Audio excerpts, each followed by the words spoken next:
Everyone, welcome to Sci Generation. आज हम लोग स्लीप डिसऑर्डर्स के बारे में बात कर रहे हैं। स्लीप डिसऑर्डर्स जो होते हैं वो आम पॉपुलेशन में, सामान्य जनता में आसानी से आप देख सकते हैं। एज अ साइकोलॉजी स्टूडेंट आपको सारे स्लीप डिसऑर्डर्स पता होना चाहिए। इसलिए ही नहीं क्योंकि ये सिलेबस का पार्ट है या फिर इससे रिलेटेड क्वेश्चंस नेट में आ सकते हैं। अपने खुद की जनरल नॉलेज के लिए भी आपको इन डिसऑर्डर्स के बारे में पता होना चाहिए। स्लीप डिसऑर्डर से ग्रसित व्यक्ति या जो पर्सन स्लीप डिसऑर्डर मतलब जिस पर्सन को स्लीप डिसऑर्डर्स है, उनकी जो लाइफ है वो बहुत बुरी तरीके से प्रभावित रहती है।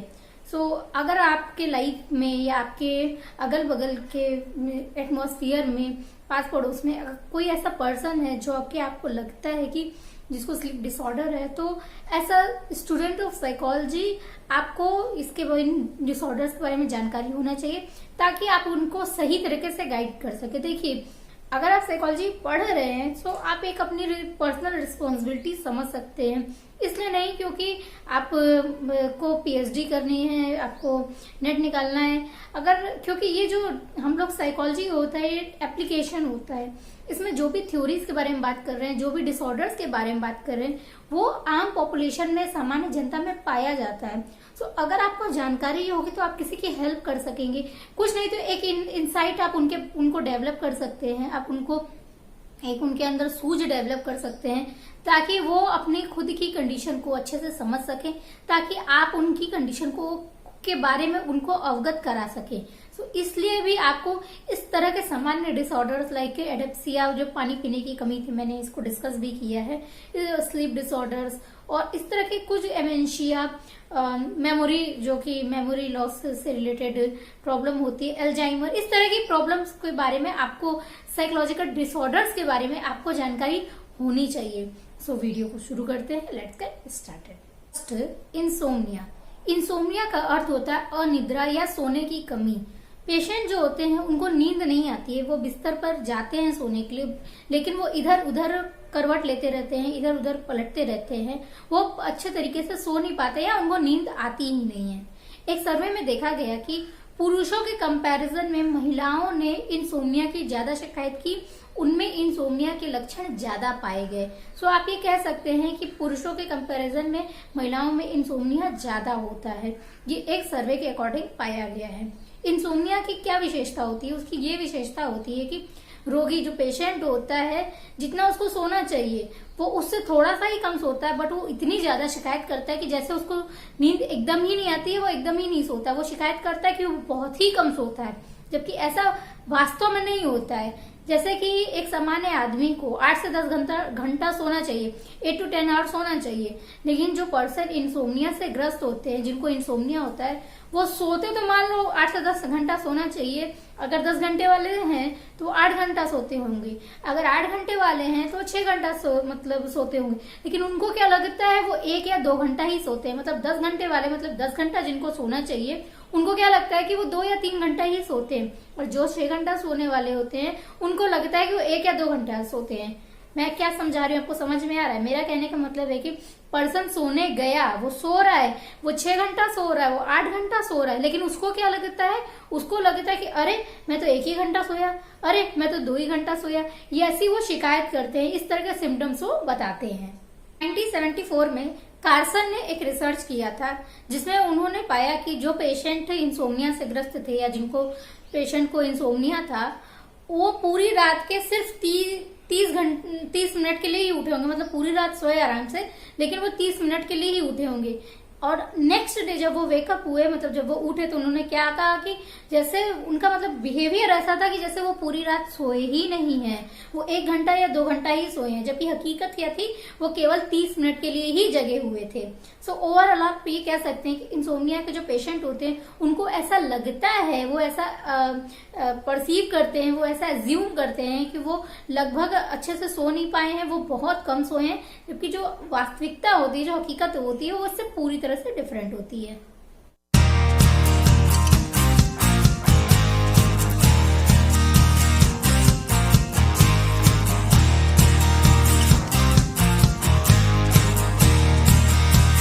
के अकॉर्डिंग ऐसा देखा गया कि बुढ़े लोगों में, यानी कि जो ओल्ड एज के पर्सन होते उनमें, महिलाओं में, डिप्रेसिव पर्सन में पतले दुबले यानी कि थिन लोगों में और इकोनॉमिकली डिप्राइव लोगों में इंसोम्निया के लक्षण ज्यादा पाए गए। आज के टाइम में इंसोम्निया से निजात पाने के लिए या फिर आप कह सकते हैं कि इंसोम्निया से छुटकारा पाने के लिए बहुत सारी टेक्निक्स अवेलेबल हैं। आप अगर वीडियोस देखते होंगे तो ये आपने देखा होगा कि कपड़े को लेकर के फ्रिज में रख दिया जाता है और फिर अपने चारों तरफ आंख की तरफ चारों तरफ बांध लिया जाता है जिससे कि अच्छी नींद आती है। बट मैं ये वीडियोस की बात कर रही हूँ, चलिए लॉजिक की बात करते हैं। सो आज के टाइम पे इस तरह की मेडिसिन और इस तरह के स्टिमुलेशन अवेलेबल हैं कि पीनियल ग्लैंड जो कि मेलाटोनिन को रिलीज करता है उसको स्टिमुलेट किया जा सके ताकि पीनियल ग्लैंड अधिक मात्रा में मेलाटोनिन या फिर बैलेंस मात्रा में मेलाटोनिन का स्त्राव करे, उसको रिलीज करे ताकि इंसोम्निया से छुटकारा पाया जा सके। सेकंड है नार्कोलिप्सी। नार्कोलिप्सी एक ऐसा स्लीप डिसऑर्डर है जिसमें पेशेंट का अपने ऊपर यानी कि अपनी नींद के ऊपर जरा भी कंट्रोल नहीं होता, वो जरा भी कुछ भी नहीं कर सकता है। मतलब इसके बारे में नार्कोलिप्सी की ये विशेषता है या इसके ऐसे सिम्टम्स है कि जब पर्सन को नींद आती है वो कहीं भी सो जाता है। मतलब उसको नींद आ रही है और वो सो गया। वो कार चलाते समय भी सो सकता है, वो बात करते वक्त भी सो सकता है, वो पढ़ रहा है, जैसे आप ये वीडियो देख रहे, इस वीडियो को देखते हुए या इस तरह की कुछ भी एक्टिविटीज करते हुए भी सो सकता है। खाना बनाते समय, कुछ भी काम करते, नहाते समय, मतलब कोई भी काम करते समय वो सो सकता है। ये सिम्टम्स या ये लक्षण होते हैं नार्कोलिप्सी के। बेसिकली आप ये कह सकते हैं कि नार्कोलिप्सी से जो पेशेंट प्रभावित होते हैं वो एट द मोमेंट तुरंत ही सो जाते हैं, वो तुरंत ही आरईएम के डीप स्टेज में पहुंच जाते हैं। नार्कोलिप्सी के दौरान आने वाली जो स्लीप होती है वो बहुत लंबी नहीं होती है, वो बल्कि थोड़े ही समय की होती है। क्या होता है नार्कोलिप्सी में? नार्कोलिप्सी में हमारे जो मसल्स होते हैं वो रिलैक्सेशन की स्टेज में आ जाते हैं, उनमें रिलैक्सेशन पैदा हो जाता है, उनमें रिलैक्सेशन आ जाता है जिसकी वजह से पर्सन को तुरंत नींद आने लगती है या वो तुरंत सो जाता है। एपनिया। एपनिया एक बहुत गंभीर बीमारी है क्योंकि एपनिया से ग्रसित पर्सन या एपनिया से ग्रसित पेशेंट जो होते हैं या जिन पेशेंट में एपनिया होता है, जिनमें जो उससे प्रभावित होते हैं, अगर उनको सही समय पर नहीं जगाया जाए तो उनकी डेथ भी हो सकती है। सो इसलिए इन सारे जो स्लीप डिसऑर्डर्स हैं इनमें सबसे ज्यादा जो खतरनाक, सबसे ज्यादा गंभीर जो बीमारी होती है, जो डिसऑर्डर है, उसे एपनिया यानी कि सांस लेने की कमी। एपनिया क्या होता है? सांस लेने की कमी, जिससे कि एपनिया कहा जाता है। स्लीप डिसऑर्डर में एक गंभीर बीमारी है जिससे कि प्रभावित पेशेंट की डेथ भी हो सकती है। एपनिया के पेशेंट सोते समय अपनी सांस को रोक लेते हैं या वो सांस नहीं लेते हैं। इसका कारण ये होता है कि हमारी श्वास नलिकाएं हैं वो उनमें किसी तरह की समस्या हो जाती है या फिर वो काम करना बंद कर देती है। हमारे ब्रेन का जो पार्ट होता है, इसके पीछे का मेन कारण ये होता है कि हमारे ब्रेन का जो पार्ट होता है या तो वो ठीक ढंग से काम नहीं कर रहा होता है या उनमें किसी तरह की चोट या कोई तरह के लेसन या कोई क्षति हो जाती है जिसकी वजह से वो पार्ट सही से काम नहीं कर रहा होता है। सो ओवरऑल आप ये कह सकते हैं कि ब्रेन का जो पार्ट सोने के लिए, स्लीप के लिए रिस्पॉन्सिबल होता है, उसमें किसी तरह की चोट, किसी तरह की क्षति के कारण पर्सन एपनिया से ग्रस्त हो जाता है, एपनिया का पेशेंट हो जाता है। एपनिया का पेशेंट सोते समय अपनी सांस को रोक लेते हैं या वो सांस लेना बंद कर देते हैं। यदि ऐसे पर्सन को सही समय पर नहीं जगाया गया, यानी उसके नींद से नहीं जगाया गया, तो उनकी डेथ भी हो सकती है। सो एपनिया के जो पेशेंट होते हैं उनको सोने के बाद थोड़े थोड़े देर पर जगाना होता है ताकि वो अपनी सांस को ले सके या सही तरीके से सांस ले सके। एपनिया अधिकतर ओल्ड एज के लोगों में पाया जाता है। बात करते हैं सोमनाबुलिज्म यानी कि स्लीप वॉकिंग की। सोमनाबुलिज्म नेट के एग्जाम में पूछा गया था और उस वाले नेट के एग्जाम में मैं भी अपीयर हुई थी। सोमनाबुलिज्म को स्लीप वॉकिंग भी कहा जाता है, ये याद रखिएगा। स्लीप वॉकिंग को सोमनाबुलिज्म भी कहा जाता है, यानी कि स्लीप वॉकिंग का दूसरा नाम भी है। और यही टर्म पूछा गया रहा, लिखा था वहां पे, मतलब डिफरेंट नाम लिखे थे स्लीप डिसऑर्डर्स के, और स्लीप वॉकिंग न लिख के सोमनाबुलिज्म लिखा था। क्योंकि मुझे याद था, मैंने इसको सिसरली से पढ़ा हुआ था, सो इसलिए मैंने इसको टिक कर दिया। सो अब बात करते हैं सोमनाबुलिज्म यानी कि स्लीप वॉकिंग की। स्लीप वॉकिंग में क्या होता है, पर्सन अपने बेड से उठ करके, देखिए ये जो सारे स्लीप डिसऑर्डर्स हैं, जो ये उस स्लीप के उस स्टेज में होते हैं जब पर्सन गहरी नींद में होता है, यानी कि आरईएम की जो गहरी डीप स्टेज होती है, जहां वो गहरी नींद में होता है, ये सारे डिसऑर्डर उसमें ही पाए जाते हैं।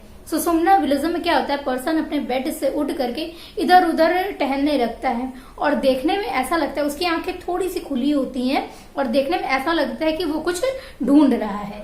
जो रिसर्च थे उनका मानना था कि सोमनाम्बुलिज्म पर्सनैलिटी डिस्टर्बेंस या पर्सनैलिटी डिसऑर्डर से रिलेटेड होता है, पर्सनैलिटी डिस्टर्बेंस के कारण होता है। बट बाद की जो रिसर्च है उन रिसर्चों ने पाया कि NREM स्लीप में डिस्टर्बेंस के कारण सोमनाम्बुलिज्म या फिर स्लीप वॉकिंग डिसऑर्डर होता है।